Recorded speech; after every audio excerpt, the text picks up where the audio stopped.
Your phone rings after midnight. The name on the screen belongs to someone you love. When you answer, the voice is unmistakable.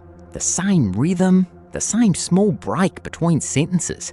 The private nickname no stranger should know. They sound frightened. There has been an accident. They cannot explain everything. They need you to send money now, before the line goes dead. Your body believes before your mind can investigate. Your pulse rises, your attention narrows. The familiar voice feels like evidence because for most of your life, it was evidence. You are not responding to an abstract claim. You're responding to a person who lives inside your memory. But suppose the person never called. Suppose the voice was built from fragments, a birthday video, a public interview, a few seconds captured in the background of a social post. Suppose the urgency was written by someone who understood that fear moves faster than verification. Now change one detail. Suppose the recording is real.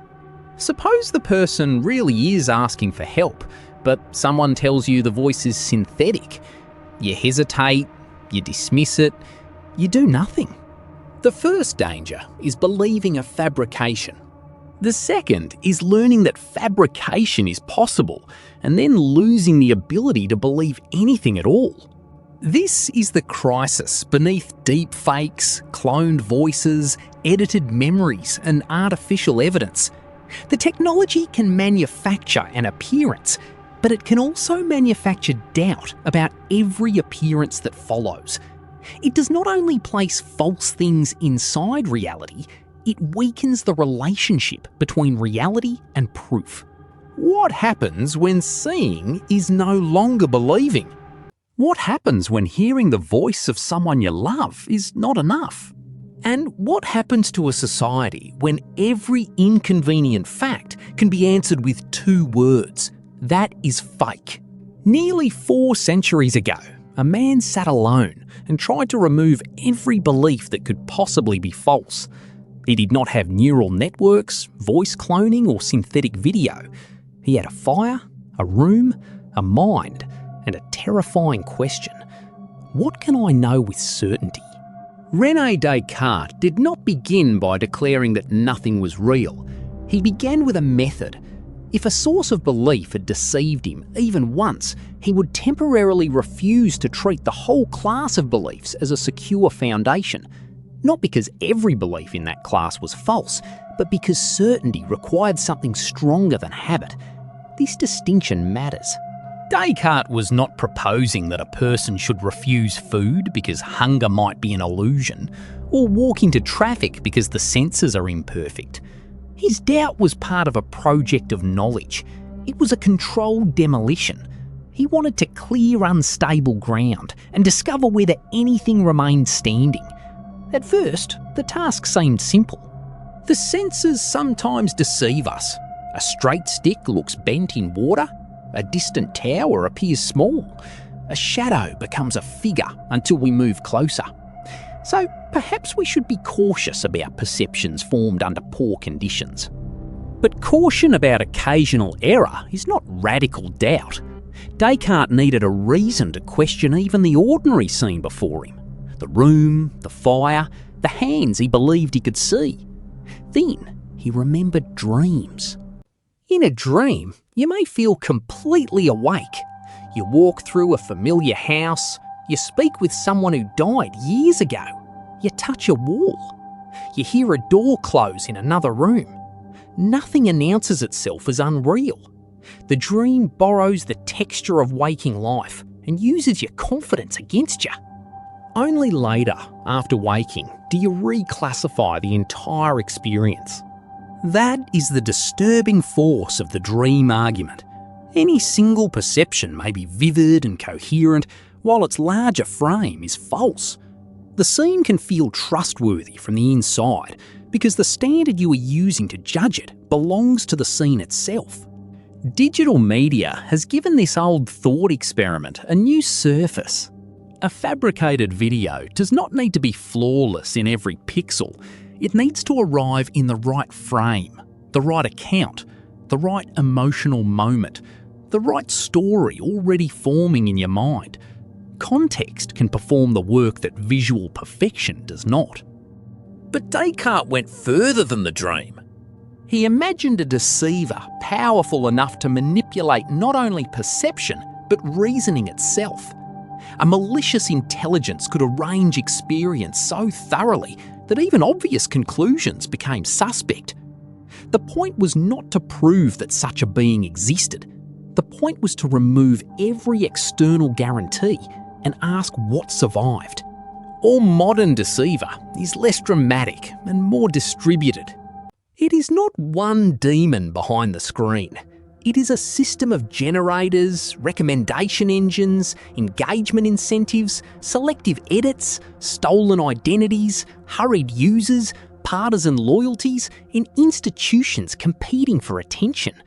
No single component needs complete control. Each one only needs to bend a small part of the path between an event and your belief about it. A clip is generated. A caption supplies a false context. An account with a familiar logo reposts it. A friend shares it. An algorithm learns that outrage keeps people watching. A correction arrives later, without the emotional force of the original. The deception has no centre, yet it moves. And still Descartes found one statement the deceiver could not erase. If he was being deceived, then there had to be something undergoing the deception. If he doubted, then doubt was occurring.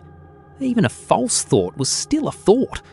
Every attempt to deny his existence performed the very activity that confirmed it.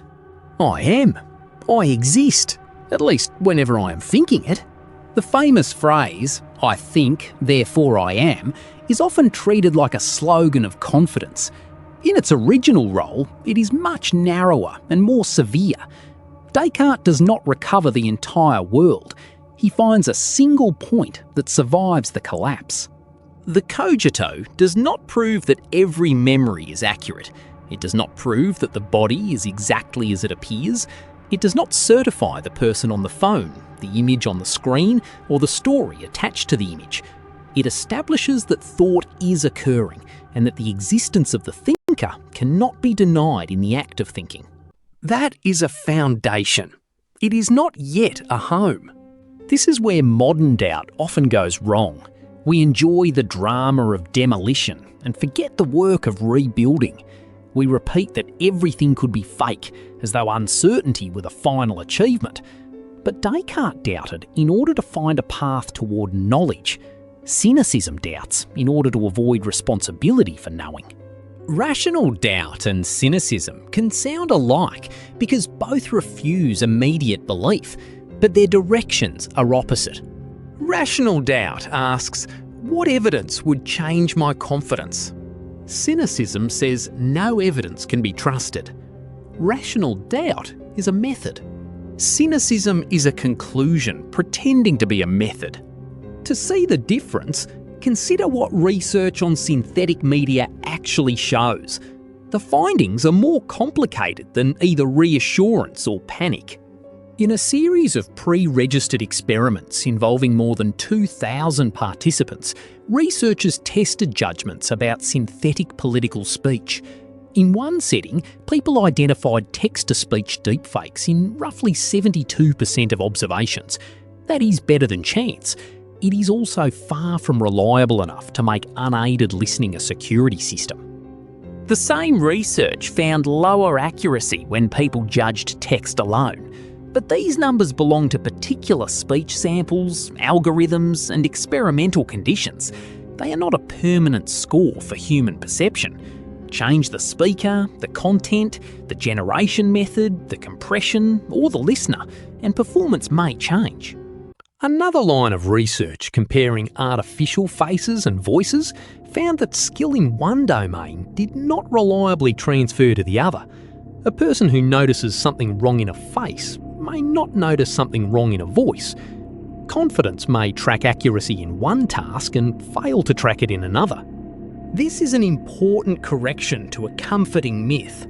There is no single instinct called deepfake detection waiting inside us. There are many judgments, made under different conditions with different cues. Familiarity can help. Familiarity can also be exploited. Suspicion can sharpen attention. Suspicion can also make an authentic person sound guilty. Even automated detectors face a moving target. A system evaluated against one generation method may weaken when the method changes. Compression can remove clues, re-recording can introduce new ones. A high score under a laboratory benchmark is evidence about a tested condition, not a permanent certificate of reality. This does not mean detection is useless. It means detection is one layer, not the foundation. And belief is only one layer of the problem. Memory is not a sealed archive. It is an active reconstruction. Every act of remembering draws fragments into the present and gives them shape again.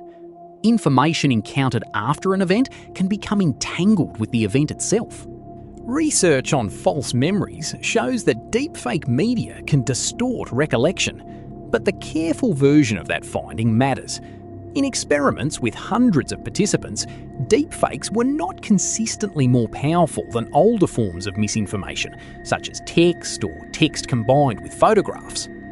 The lesson is not that video possesses a magical power to write any memory an attacker chooses. The lesson is that manufactured media enters a mind already capable of suggestion, reconstruction, and confidence without accuracy.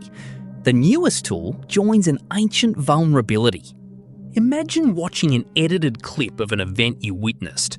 The clip inserts a person who was not there. Later, you may remember the person, or you may remember being uncertain, or you may remember the original event correctly, but become less confident because the edited version now competes with it. That last possibility is easy to overlook. Manipulation does not always replace a true memory with a false one. Sometimes it weakens your ownership of the truth. You still remember, but you no longer trust the memory enough to speak. The same pattern appears in public life. When synthetic media becomes widely known, a person confronted with authentic evidence can claim the evidence was generated. This has been called the liar's dividend. The existence of convincing fakes creates cover for real actions. Experimental work suggests that false claims of misinformation can benefit political actors under some conditions. But here too, precision matters. A denial does not always succeed, and a specifically deepfake-based denial was not the most persuasive strategy in every study. The broader danger is not an all-powerful phrase that erases any fact. It is an environment in which denial becomes cheaper, verification becomes slower, and the audience becomes tired. The liar does not need everyone to believe the denial. Sometimes it is enough to make agreement impossible. If one group says the recording is proof and another says the recording is synthetic, the argument can move away from the conduct and toward the existence of a shared reality. This is the deeper objective of some disinformation, not persuasion, but exhaustion. You do not need to convince a person of a replacement story if you can make every story feel equally contaminated. A population that believes nothing may be easier to manipulate than a population that believes one lie, because disbelief removes the expectation that evidence should matter. And there is another trap. The more aggressively we warn people that deception is everywhere, the more we may create generalised skepticism. Research on misinformation interventions has found that some warnings can make people suspicious of true information as well as false information. Defences can produce collateral damage when they teach only danger and not discrimination. This is why the phrase "trust nothing" is not wisdom, it is surrender. Human knowledge has always depended on trust. No person independently verifies every historical date, medical result, map, measurement, or scientific finding used in a single day. We rely on other people, instruments, methods, records, and institutions. Even distrust depends on testimony. Someone taught you which source was unreliable. The problem is not whether to trust. The problem is how to make trust answerable to evidence. Researchers use the phrase epistemic vigilance for the ways human beings evaluate communicated information.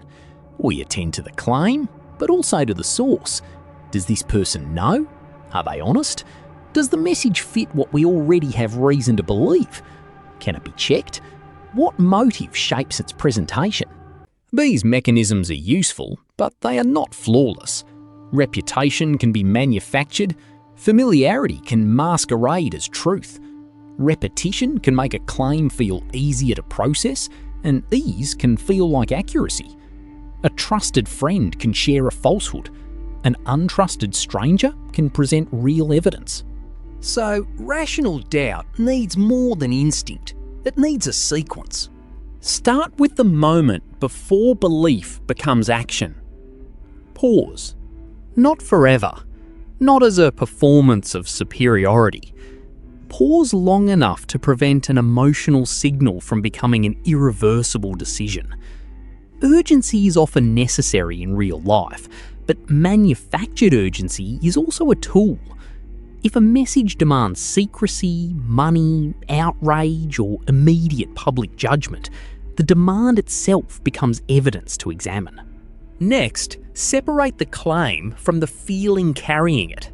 The fear may be real, even if the message is false. The anger may be justified by other facts, even if this clip is misleading. Naming the emotion does not invalidate it. It prevents the emotion from silently serving as proof. Then verify the source through a genuinely independent channel. If a loved one calls from an unfamiliar number, end the call and contact them through a number you already know. If an executive sends an urgent voice message, use the organisation's established confirmation process. If a video appears on a recoasting account, locate the earliest available source, rather than trusting the account that made it viral. Independent means outside the path that delivered the claim. Opening 3 reposts of the same clip is not 3-source verification. 10 accounts can point back to one fabrication. Corroboration requires evidence with a separate origin. Another recording, a direct witness, an official record, a known contact, or reporting that explains how authenticity was established. Then inspect context. What happened before the clip began? What happened after it ended? Is the date correct? Does the audio belong to the image? Is the translation faithful? Is satire being presented as documentation? A recording can be authentic while the claim attached to it is false. This is why authenticity and truth are not identical. A real video can be mislabeled. A synthetic reconstruction can accurately illustrate a real event. A genuine voice can repeat a lie. Provenance tells us where media came from and how it changed. It does not decide whether the statement inside the media is true. Standards such as content credentials attempt to preserve a chain of origin and editing history through cryptographic information attached to media. This can help answer valuable questions: who created the file, what tools modified it, and whether the record has changed since it was signed. But provenance is not a truth machine. Credentials can be absent. They can be removed. A trustworthy camera can record a staged event. A complete edit history can document a carefully constructed lie. Provenance strengthens the evidence chain. It does not replace judgment. Then ask about incentives. Who benefits if you believe this immediately? Who benefits if you reject it immediately? Is the message designed to inform you, recruit you, frighten you, humiliate someone, sell access, or make you share before checking? Incentive is not proof of falsehood. A person can benefit from telling the truth, but understanding the pressure around a claim helps explain why certain details are emphasised and others disappear. Finally, match confidence to evidence. You do not need to force every claim into true or false within 5 seconds. Some evidence supports high confidence. Some supports a working hypothesis. Some justifies waiting. Rational doubt allows degrees. This may be the most important skill in a synthetic world, remaining uncertain without becoming passive. You can say, "I do not know yet," and still choose the safest reversible action. You can call the person back, freeze the transaction, preserve the file, ask for another record, delay public accusation, seek expertise, protect someone from immediate harm without pretending that the entire story is settled. Reversible action is the practical companion to calibrated belief. Descartes searched for a proposition that could not be doubted. Most decisions will not offer that level of certainty. The demand for absolute proof can become another excuse to do nothing. Rational doubt does not require mathematical certainty before every action. It requires that the strength of the action fit the strength of the evidence. A suspicion may justify checking. It may not justify destroying a reputation. A single clip may justify concern. It may not justify war. A familiar voice may justify attention. It may not justify sending money without confirmation. This is how doubt becomes ethical. It considers not only whether a belief may be wrong, but what the belief authorises us to do to another person. There is a temptation to imagine that better technology will solve the problem completely. A universal watermark, a perfect detector, a device that flashes green when reality is present. But the history of deception is older than digital media. People have forged documents, staged photographs, edited quotations, spread rumors, and performed false identities for as long as records have carried power. Artificial intelligence increases speed, scale, accessibility, and intimacy. It does not invent the human desire to control belief. No detector can decide the meaning of every context. No watermark can make an institution honest.